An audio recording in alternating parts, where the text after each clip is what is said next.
ታላቅ የምስራች ለነጋዴዎች ሁሉ የንግድ እምብርት በሆኑት በመሃል መርካቶና በፒያሳ የራስዎ የንግድ ሱቅ ባለቤት የሚያደርግ ወርቃማ እድል ታላቅ የ45% ቅናሽ ይዘንላችሁ መጥተናል። በፒያሳ ከ400 ሺህ ብር ቅድመ ክፍያ ብቻ እንዲሁም በመሃል መርካቶ በ800 ሺህ ብር ቅድመ ክፍያ ብቻ። ይህ የ45% ታላቅ ቅናሽ እድል የተመቻቸው መጀመሪያ ለሚመጡ ለ10 ባለ እድለኞች ብቻ በመሆኑ ፈጥነው አሁኑኑ ይመዝገቡ። ያሉን ሱቆች እጅግ ውስን በመሆናቸው አሁኑኑ በ0995 13 722 ይደውሉ። ሜሪት ፕሮፐርቲስ።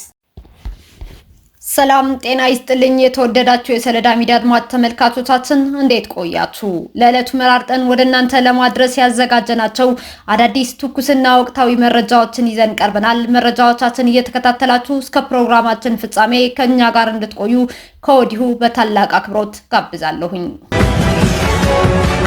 የትግራይ ክልል ሰላምና ለውጥ ምክር ቤት ለህወሓት ኃይሎች የመጨረሻው ማስጠንቀቂያ ሰጠ።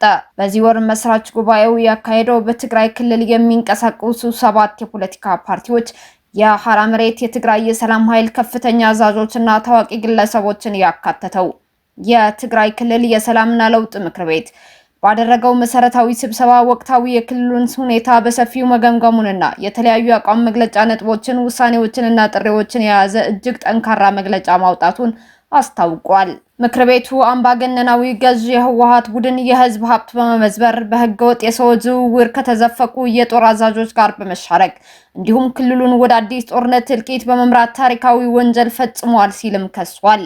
ምክር ቤቱ ባወጣው መግለጫ መሰረት አንደኛ የሰራዊት አዛዦችና የሙስና ክስ አምባገነናዊው ገዥ የህወሓት ቡድን ስልጣኑን ለማስቀጠል ሲል በስርቆት በህዝብ ሀብት ምዝበራና በህገወጥ የሰው ዝውውር ውስጥ የተዘፈቁ ወንጀለኛ የጦር አዛዦችን ኮርና ከኮር በላይ የሚል ማደናገሪያ ስያሜ በመስጠት የጥፋት ተግባሩ የጀርባ አጥንት አድርጓቸዋል ሲል ከሷል።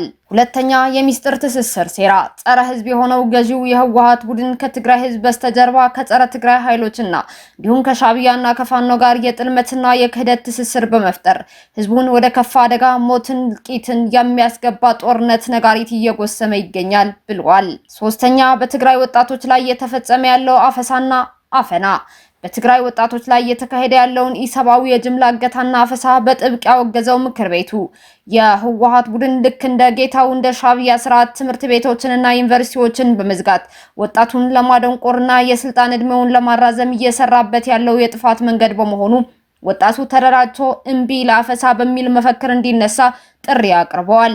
ሙሉ ለውጥ ፈላጊ የሆነው ህዝብም ከዚህ አጸያፊ ተግባር የሚፈጽመው እኩይ ቡድን በተቃራኒ በአንድ ድምጽ እንዲሰለፍም ጥሪውን አቅርበዋል። አራተኛ ለጸጥታ አካላት የተሰጠ የመጨረሻ ማስጠንቀቂያ በተለያዩ ሰበቦችና በማይፈጸሙ የሐሰት ተስፋዎች እየተታለሉ ወጣቶችን በኃይል ወደ ጦርነት ለመዋገድ በየሰፈሩ በሚደረገው የጅምላ እገታና አፈሳ ላይ ለሚሳተፉ የወታደራዊና የጸጥታ አካላት በሙሉ ምክር ቤቱ የመጨረሻ ጥብቅ ማስጠንቀቂያውን ሰጥቷል። ይህ ተግባር በወንድሞቻቸው ሞትና መቅሰፍት ምክንያት ከሚሸከሙት የህሊና ቁስል በተጨማሪ በወንጀል የሚያስጠይቅ በመሆኑ ወደፊት በህግ ፊት አቁሞ እንደሚፋረዳቸው አስታውቋል። በመጨረሻ ምክር ቤቱ በህገ ወጥ ህወሓት እየተደረጉ ያሉ አዳዲስ የስልጣን ሽግሽጎችና ሹመቶች በሙሉ ከተጠያቂነት ለማምለጥ የሚደረጉ ህገ ወጥ እንቅስቃሴዎች በመሆናቸው ያለምንም ምህረት እንደሚታገላቸው የገለጸ ሲሆን ዓለም አቀፍ የሰብአዊ መብት ተሟጋቾችና የለውጥ ኃይሎች በሙሉ የወጣቶችን ስቃይ ለማስቆም በሚደረገው ህዝባዊ ትግል ከትግራይ ለውጥ ፈላጊ ወጣቶች ከጎናቸው እንዲሰለፉ ጥሪውን በማቅረብም አጠቃለዋል። በመቀሌ ከተማ በቤተ ክርስቲያን ተደብቀው ወደ አረብ ሀገር ሊሻገሩ የነበሩ ታዳጊዎች ተያዙ። አንዲት ተባባሪም በቁጥጥር ስር ውላለች። በትግራይ ክልል መቀሌ ከተማ በደላሎች አማካኝነት ተታለው ወደ አረብ ሀገር ሊወሰዱ የነበሩ እድሜያቸው ከ18 ዓመት በታች የሆኑ 6 ታዳጊ ሴቶች በቁጥጥር ስር መዋላቸው ተሰምቷል። እነዚህ ታዳጊዎች ከአዲግራት ከተማ የመጡ ሲሆን በህዝብ ጥቆማና በፖሊስ ፈጣን ክትትል ከከፋ አደጋ ሊተርፉ ችለዋል ተብሏል።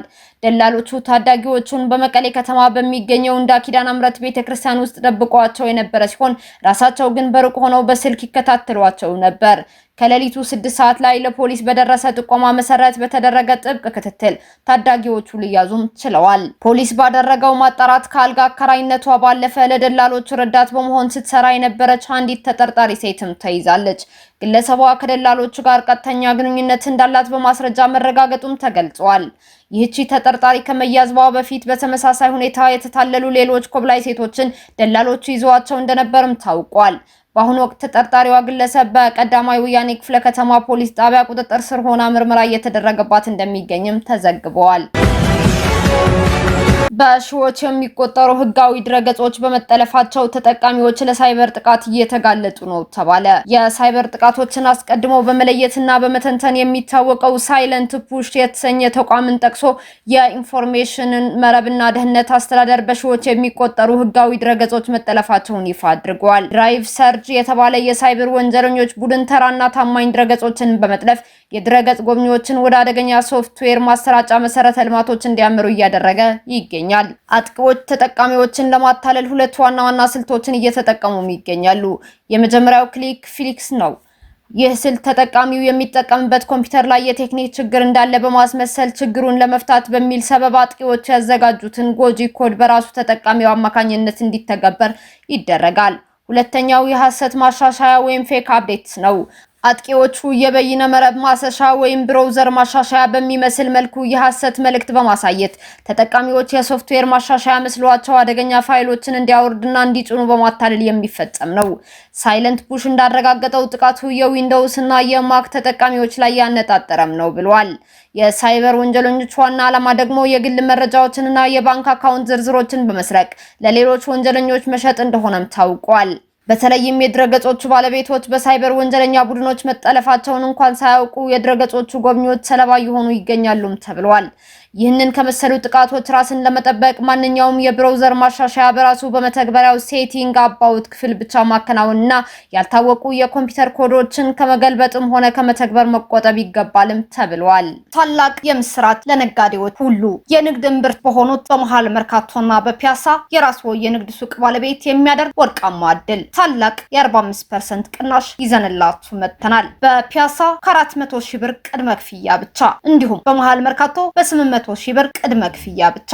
ይህ የ45% ታላቅ ቅናሽ ዕድል የተመቻቸው መጀመሪያ ለሚመጡ ለ10 ባለ ዕድለኞች ብቻ በመሆኑ ፈጥነው አሁኑኑ ይመዝገቡ። ያሉን ሱቆች እጅግ ውስን በመሆናቸው አሁኑኑ በ0995 13 722 ይደውሉ። ሜሪት ፕሮፐርቲስ። የኬንያ ፍርድ ቤት የአሜሪካውን የኢቦላ ማዕከል ፕሮጀክት እቅድ ላይ ያስቀመጠውን እግድ አራዘመ። የኬንያው ፕሬዝዳንት ዊሊያም ሩቶ ከፍተኛ ተቃውሞ የገጠመውና ከአሜሪካ መንግስት ጋር ለመመስረት የታቀደው የኢቦላ ተጠርጣሪዎች መለያ ማዕከል በጽኑ ቢደግፉም የሀገሪቱ ከፍተኛ ፍርድ ቤት ግን በማዕከሉ ላይ የጣለውን ጊዜያዊ እገዳ አራዝመዋል። ከማዕከሉ መቋቋም ጋር ተያይዞ በተቀሰቀሰ ህዝባዊ ተቃውሞና በፖሊስ እንዲሁም በተሰላፊዎች መካከል በተፈጠረ ግጭት የሁለት ሰዎች ህይወት ማለፉም ተዘግቧል። ማዕከሉ መከፈቱ ኬንያውያንን ጭምር የሚጠቅም የጋራ ስምምነት አካል መሆኑን የገለጹት የኬንያው ፕሬዝዳንት ዊሊያም ሩቶ ሀገሪቱ ተላላፊ በሽታዎችን ለመከላከልና ህሙማንን ለማከም ያስችላታል ሲሉ ተከራክረዋል። የኬንያ ከፍተኛ ፍርድ ቤት በማዕከል ላይ የጣለው እገዳ ከማራዘሙም በላይ የኬንያ መንግስት ከአሜሪካ ጋር የተደራደረበትን አወዛጋቢ ስምምነት በ7 ቀናት ውስጥ ይፋ እንዲያደርግም አዟል። ጉዳዩ በፍርድ ቤት እልባት እስኪያገኝ ድረስ ማዕከሉን ከመክፈት ስራ ከማስጀመር እንዲሁም ፍቃድ ከመስጠትና ከማጽደቅ እንዲታቀቡም ትዕዛዝ አስተላልፏል። የለይቶ ማቆያ ማዕከሉ ይቋቋምባታል በተባለችው በማዕከላዊ ኬንያና ኒውኪ ከተማ በመቶዎች የሚቆጠሩ ነዋሪዎች ሊደርስ የሚችለውን የጤና ተጽዕኖ በመፍራት አደባባይ ወጥተው ተሰልፈዋል። ላይኪፒያ በተባለችው ማዕከላዊ ግዛት ውስጥ በተካሄደው በዚህ ተቃውሞ ወቅት በተነሳ ግጭት 2 ሰዎች በጥይት ተመተው መገደላቸውም ተረጋግጧል። ደቡብ ሱዳን ግዙፍ አዲስ የነዳጅ ክምችት አገኘች። የምስራቅ አፍሪካዋ ሀገር ደቡብ ሱዳን በኢነርጂ ዘርፍ ላይ ትልቅ ተስፋን የሰነቀ አዲስ እና ግዙፍ የነዳጅ ክምችት ማግኘቷ ተረጋግጧል። ይህ አዲስ ግኝት በሀገሪቱ የኢኮኖሚና የነዳጅ ምርት ላይ ከፍተኛ መነቃቃትን ይፈጥራል ተብሎም ተስፋ ተጥሎበታል። አዲሱ የነዳጅ ክምችት የተገኘው በፓሎች የነዳጅ ማውጫ ቀጠና ብሎክ 3 እና 7 ውስጥ በሚገኘው አልናህላ በተባለው ልዩ ስፍራ ላይ ነው ተብሏል። በአካባቢው ከተቆፈሩት የነዳጅ ጉድጓዶች መካከል አንዱ በአሁኑ ወቅት ብቻውን በቀን እስከ 5440 በርሜል ድፍድፍ ነዳጅ እያመረተም ይገኛል። በአሁኑ ወቅት የደቡብ ሱዳን አጠቃላይ የነዳጅ ምርት በቀን 100,000 በርሜል ገደማ ሲሆን ይህ አዲሱ የአልናህላ ግኝት የሀገሪቱን የዕለት ተዕለት የነዳጅ ምርት መጠን ይበልጥ በከፍተኛ ደረጃ ያሳድገዋል ተብሎም ይጠበቃል። ይህ ግኝት ለደቡብ ሱዳን የኢኮኖሚ መረጋጋትና ለቀጠናው የነዳጅ ገበያ ምን አይነት እድል ይዞ ይመጣል የሚለው ጉዳይ በብዙዎች ዘንድ በጉጉት እየተጠበቀም ይገኛል። የተባበሩት መንግስታት ድርጅት የጸጥታው ምክር ቤት እስራኤል የሊባኖስ ጥንታዊ አምባ መቆጣጠሯን ተከትሎ አስቸኳይ ስብሰባ አካሄደ።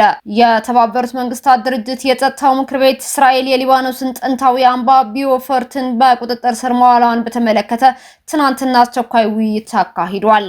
በውይይቱ ላይ የዓለም አቀፍ ተወካዮች እርስ በርስ የሚቃረኑ ጠንካራ የአቋም መግለጫዎችን ሰንዝረዋል። በፈረንሳይ ጥሪ የተጠራው ይህንን ስብሰባ ተከትሎ የፈረንሳዊ ተወካይ ጀሮም ቦንፈን የእስራኤል ጥቃት ምክንያታዊ እንዳልሆነና በሺዎች የሚቆጠሩ ንጹሃን መጎዳታቸውና መፈናቀላቸው ገልጸዋል። የሩሲያው አምባሳደር ቫስሊ ነቤንዝ በበኩላቸው በአሜሪካ አሸማጋይነት የተደረገው የተኩስ አቁም ስምምነት ለእስራኤል ጥቃት ከለላ እንደሆነ ጠቅሰው ሊባኖስ የጋዛ ሰርጥ ዕጣ ፈንታ ሊጠብቃት እንደሚችል አስጠንቅቀዋል። የሊባኖስ ተወካይ አህመድ አራፍ እስራኤል ሁልጊዜም ቀጠናዊውን ሁኔታ ለራሷ ጥቅምና ፍላጎት እየተጠቀመችበት ነው ያሉ ሲሆን ሆስፒታሎችን፣ ሐኪሞችን፣ ትምህርት ቤቶችን፣ ጋዜጠኞችን እና የጸጥታ ተቋማትን ኢላማ ያደረገ ስልታዊ የውድመት ዘመቻ መክፈቷን በጽኑ ከሰዋል። የእስራኤል ልዑክ ዳኒ ዳኖን ለተሰነዘሩት ክሶች በሰጡት ምላሽ ወደ ሊባኖስ የገቡት አማራጭ አጥተው መሆኑን ተናግረዋል። የተኩስ አቁም ስምምነት ቢደረግም ኢራን በጀርባ የምትደግፈው ሄዝቦላህ ሚሳኤልና ድሮን መተኮስ አላቆመም ሲሉ ሞግተዋል።